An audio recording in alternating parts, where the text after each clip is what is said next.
Diet and life style మార్పులు చేర్పులు రావడం వల్ల ఈ డయాబెటీస్ కానివ్వండి, బీపీ కానివ్వండి, any degenerative life style diseases అనేవి వచ్చేస్తున్నాయి.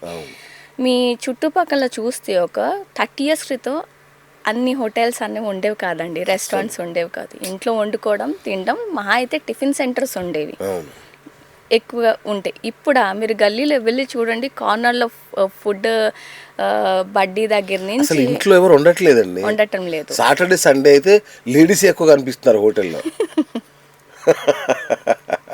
చూసి ఏం కలికాలం రా బాబోయ్ అనుకుంటున్నాం. ఇప్పుడు మావిడ కూడా మొదలు పెట్టింది, నేను సాటర్డే సండే నేను వండను, ఆడవాళ్ళకి సెలవు. ఇంతకుముందు ఆదివారం సెలవు అనేవాళ్ళు, ఇప్పుడు సాటర్డే సండే కూడా సెలవు. కరెక్టేనండి. సో మన తిండి అలవాట్లు, మన జీవన శైలి వల్లేదండి ఇదంతా.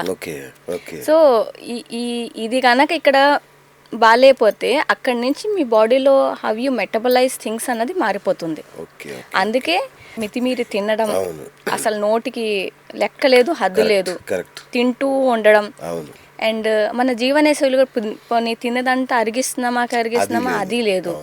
Most of our works sitting jobs ఉంటాయి, ఎక్కువ పని ఉండదు, పొలాలకి వెళ్ళి రాళ్ళు ఎరగొట్టే పని అయితే మనకి లేదు.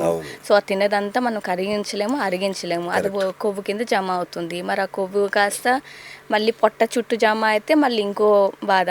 సో ఇదంతా ఏంటంటే ఒకటి దాని మీద ఒకటి లింక్ అయ్యి. అండ్ ఇంకోటి చూసుకుంటే ముందు గానుగు నూనెలు కానీ హోల్సమ్ ఫుడ్స్తో మనం వంటకాలు చేసుకునే వాళ్ళమండి. పిండిలు చాలా తక్కువ. పిండి వంటలు ఎప్పుడు చేసేవాళ్ళం? పండగ అప్పుడే చేసేవాళ్ళం. జనరల్గా రోజు పిండి వంటలు, రోజు స్వీట్లు అప్పుడు చేసుకునేవాడు కాదు.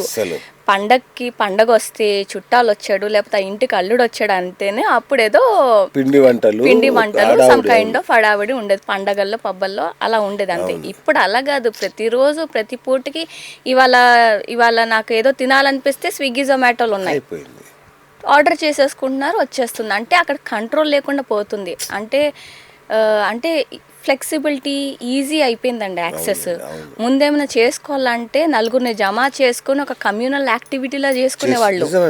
పిండి వంట చేయాలంటే ఆ చుట్టుపక్కలని పిలుచుకొని నలుగురు పంచుకొని మరి కూర్చొని పని చేసి మళ్ళీ వాళ్ళ ఇంట్లో నలుగురు వెళ్ళి ఇలా ఉండేది పెద్ద తతంగం. అది అలా చేసుకునే వాళ్ళు, అదొక కమ్యూనిటీ యాక్టివిటీ, వాళ్ళకి టైం పాస్ కూడా అయ్యేది. అది పంచుకునే వాళ్ళు కూడా, మొత్తం ఒక ఇంట్లో ఉంచుకుని మొత్తం వాళ్ళే కుక్కిసుకునే వాళ్ళు కూడా కాదు, పంచుకొని మరి తినేవాళ్ళు. That's how it was. అలా ఏమైందంటే యాక్సెసిబిలిటీ పెరిగిపోయింది ఫుడ్కి. అండ్ నిజంగా చెప్పాలంటే are we nourishing our body or just filling our stomach? Only filling, అంతే. కరెక్ట్. ఈ క్వశ్చన్కి ఇదే ఆన్సర్ అండి. అంటే తిన్న ప్రతిసారి మీరు నరిష్ చేస్తున్నారా, పొట్ట నింపుకుంటున్నారా అన్న క్వశ్చన్ మీకు మీరు అడిగితే మీకు ఆన్సర్ అక్కడే దొరికేస్తుంది. ఎందుకు డయాబెటిక్ క్యాపిటల్ అవుతుంది, ఇంకేదో క్యాపిటల్ ఎందుకు అవుతుంది, రేపు పొద్దున ఇంకేవేవో ఎందుకు యాడ్ అవుతాయి అన్నది మీకు ఆన్సర్ అందులోనే ఉంది. అంటే తిన్న ప్రతిసారి మీరు పోషకాలు అందజేసి మీ బాడీని నరిష్ చేస్తున్నారా, ఏదో తింటున్నాంలే తినేయాలి, పొట్ట నింపేయాలి, ఆకలి తీరిపోవాలన్న దాంట్లో, లేకపోతే టేస్ట్. ఈ రెండు రీజన్స్. ఇదైతే అసలైన రీజన్. టేస్ట్ బాగుందంటే ఒక్కొక్కరు అయితే ఊర్లు దాటి, నగరాలు దాటి, రాష్ట్రాలు దాటి పోయి వస్తున్నారు. అవును, ఆ టేస్ట్ కోసం. మరి ఇంట్లో వండుకున్నది అంత టేస్టీగా అనిపించదు, మళ్ళీ ఎందుకు తినాలనిపించదు? ఒక మాట గమనించారు? అదే కదా. ఎందుకంటే వీళ్ళు ఇండస్ట్రీ రన్ అవ్వాలంటే టేస్ట్ ఎన్హాన్సర్స్ వేస్తారండి. మీరు ఇంట్లో వండుకున్న బిర్యానీ మళ్ళీ తినాలంటే ఒక వారం తర్వాత, అరే చాలా రోజులైంది ఒకసారి చేసుకుందాం, 10 రోజులకి ఇప్పుడు అనిపిస్తుంది. అదే హోటల్లో ఒకసారి తినరండి, అబ్బా ఆ రోజు తిన్నాను చూడు, నా నోట్లో రుచి ఉండిపోయింది, మళ్ళీ వెళ్ళి తినాలి, వెంటనే నెక్స్ట్ డేనే వెళ్తారు. అండ్ కమర్షియల్ యాడ్స్ కూడా, పాపులర్ చిప్స్ యాడ్ ఒకటి ఉంటుంది, no one can eat just one అంటది. నిజంగానే చిప్ ప్యాకెట్ ఇప్పారంటే మీరు ఒకటి తినరు, మొత్తం ప్యాకెట్ అవగొట్టేస్తారు. సో ఇవన్నీ ఇంకా కొన్ని ఫుడ్ డెలివరీ యాప్స్ 1 గంట కాగానే, ఏం డాడీ తిన్నావా, ఏం నాన్న తిన్నావా, ఏమ్మా తిన్నావా, మన ఇంట్లో అమ్మ నాన్న కంటే వాళ్ళు ప్రేమగా అడుగుతారు. అమ్మాయిని అడగదేమో కానీ ఆకలిస్తే వీళ్ళు అడుగుతున్నారు. అడిగాడు కదా తినేస్తే పని అయిపోతుందని మనం తినేస్తున్నాం. నిజంగా మన సీనియర్ ఎన్టీఆర్ గారు ఉన్నారు కదా, ఆయన గురించి ఒక కథ చెప్తారు. ఆయన వాళ్ళ ఇంట్లో 11 మంది పిల్లలు ఉండేవాళ్ళు. ఆయనకి పెద్ద సంతానం కదా ఎన్టీఆర్ గారికి. సో ఆయన ఏం చేసేవారంటే పొద్దున షూటింగ్కి వెళ్ళే ముందు కిచెన్కు తాళం వేసి వెళ్ళిపోయేవారంట. వాళ్ళ మిస్సెస్ కూడా కీ ఇచ్చేవాడు కాదంట. ఎందుకంటే పిల్లల మీద ప్రేమతో తల్లి ఏదో చేసి పెడుతుంది కదా, సో అట్లా తినొద్దు, ఇష్టం వచ్చినట్టు ఎప్పుడు పడితే అప్పుడు తినొద్దు అని ఆయన తాళం వేసుకుని వెళ్ళేవారంట. మళ్ళీ షూటింగ్ నుంచి వచ్చాకే కిచెన్ ఓపెన్ చేస్తే అప్పుడు వంట చేయాలి. ఇలాంటి పద్ధతి ఏమన్నా వస్తే మాలాంటి వాళ్ళు బాగుపడతారేమో. అలా అలవాటు చేసుకోవాలి sir. It is all about training your self. Correct. ఎందుకంటే నోటికి కంట్రోల్ లేదనుకోండి, అంటే మీ ప్లేట్లో ఏముంది, మీరు మీ చేతులతో తీసుకునే ఆ నోట్ దాకా తీసుకునే అన్నం మీద మీకు కంట్రోల్ లేకపోతే ఇంకా జీవితంలో దేని మీద మీకు కంట్రోల్ ఉంటుంది. కరెక్ట్ అండి, వండర్ఫుల్. డిసిప్లిన్ ఇస్ ఇంపార్టెంట్ అండి. సో మ్యామ్, ఈ షుగర్ కానీ బీపీ కానీ వీటిని లైఫ్ లాంగ్ డిసీజెస్ అంటారు. ఒక న్యూట్రిషనిస్ట్గా చెప్పండి, నిజంగా ఇవి లైఫ్ లాంగ్ డిసీజెస్, ఇక జీవితాంతం మందులు వేసుకోవాల్సిందేనా? దీనికి ఏం పరిష్కారం లేదా?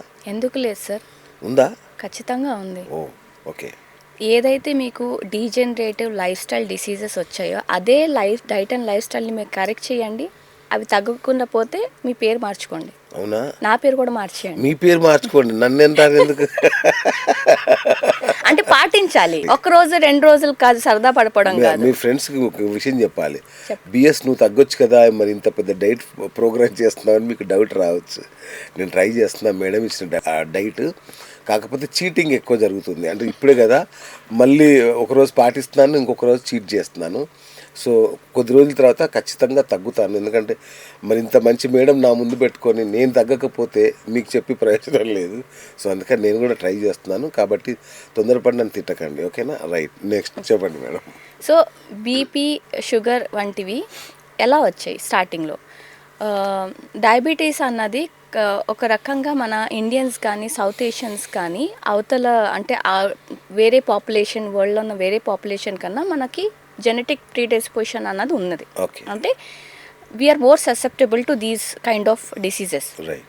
కానీ దట్ డజంట్ మేక్, అదొక సర్టిఫికేషన్ కాదు, సర్టిఫికేట్ ఇచ్చిదు. అంటే మీకు జెనెటిక్ ప్రీడిస్పోజిషన్ ఉన్నంత మాత్రాన మీకు వచ్చేయాలని రూల్ ఏం లేదు. అంటే మీకు తల్లిదండ్రులకు ఉంటే మీకు వచ్చేయాలనేసి, మీ పురాతన మీ యాన్సిస్టర్స్కి ఉంది, ఫ్యామిలీలో రన్ అవుతుంటే మీకు వచ్చేయాలని రూల్ ఏం లేదు.